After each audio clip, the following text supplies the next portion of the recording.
Welcome back to the studio. This is my favorite part of all time. And now I'm having here Dr. Lula. Can you introduce yourself a little bit?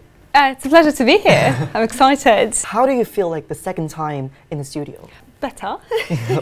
Like a lot more confidence, less nervous.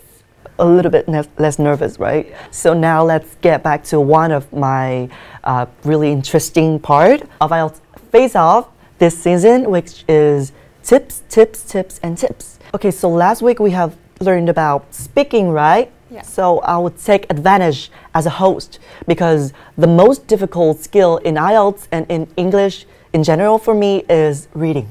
I don't know why it's so hard. So since I'm privileged as a host, I want to ask you some questions about reading. So I think that every student, including me, find it really difficult because reading all the paragraphs and all the essays are so long, sometimes so lengthy with like big words and advanced grammar structures. So how do you simplify all the things in reading? I mean, you cannot simplify a test. It's just not possible. A test is a test, right? You get what you get. You get a set of texts and you need to learn to work effectively with those texts so you could respond to the questions and do the tasks. The only thing that you could do is actually practice.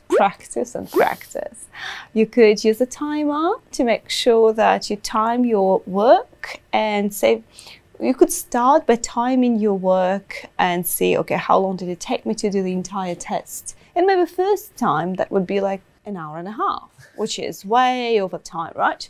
Then you do that again, and maybe next time it's only an hour and 20 minutes. And you will build up the confidence and you'll build up a habit of working with longer texts and more complex texts.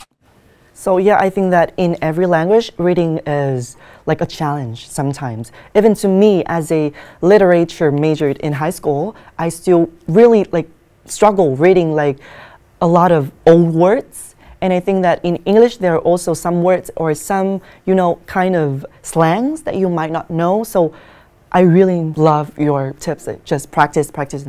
Yeah, it makes perfect, right? It does.